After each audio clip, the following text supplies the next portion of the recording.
I wanted to do a story about training a client with back pain, and I wanted to see if you can get some good information from it related to your situation, or maybe if you're a coach or a trainer, you can kind of relate. I have a client who came in the other day, that was earlier this week, and he has a bunch of lower back issues. Lots of spasms. He occasionally has spasms in his back. He has issues in his multiple injuries, just a whole host of problems.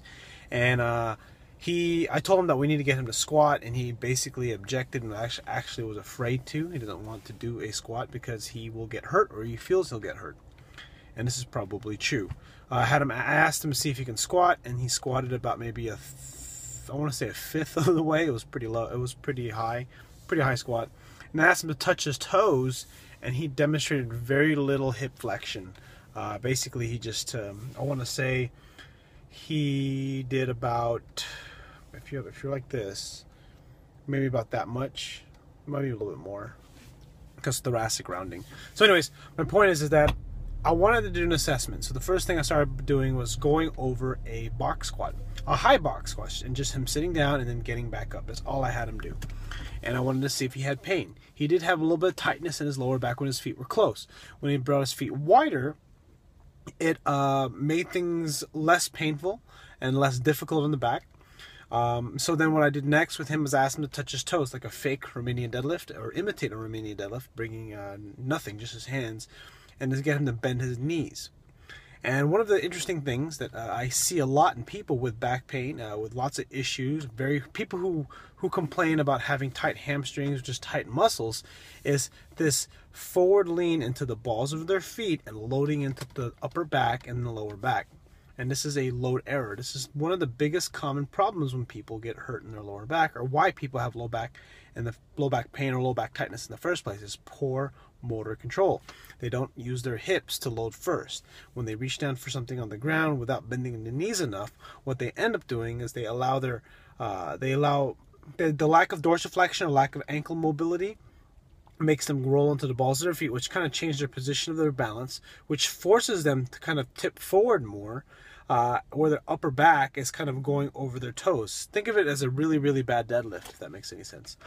The first and most important thing, whether it be deadlift, they don't just talk about normal human movement. Deadlift is just an expression of very, very good human movement, especially a heavy deadlift in most circumstances, is that the hips have to come back. And that was the first thing I taught him. I focused on making sure that he can push his hips back before going forward. And what's interesting is the first repetition with instruction, he did it correctly. Second repetition, he didn't.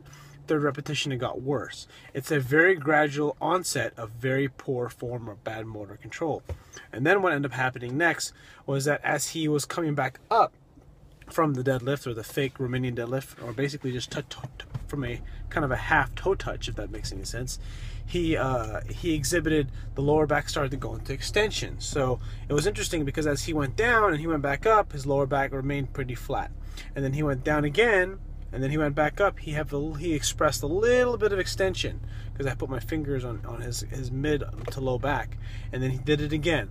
So it seems as though he creates a lot of movement faults. So I was telling him that you're having a lot of movement faults, and they're occurring because you are guiding everything with your lower back. And another interesting thought too is that when people have back spasms, disc injuries like this, it's sort of amazing how the human body has a way to protect itself. It makes your lower back tight to prevent you from going into flexion, because if you think about it, having a compressed fracture where you're having a bulging or herniated disc and you're flexing at the lower back like significantly under load, lots of reps, sitting a lot, it compresses the discs and makes it want to basically squirt out. Of course, it doesn't squirt out after once or twice. It doesn't squirt out after, a year. I mean, a squirting is, I want to say, either bulging or herniation. It's sort of just really rough lingo, terminology, but I hope you get the idea that the spine is rounding, so then the discs wants it to squirt out that way behind you. And imagine with a really bad deadlift. Of course, if you're a strong person, you're probably not going to really have an issue. It's really more about the multiple occurrences, especially if you sit a lot. This is kind of why sitting is basically the new smoking. And just taking all these things in pieces together, consider that this is really the problem, not allowing the hamstrings and glutes to take the load before the spine does.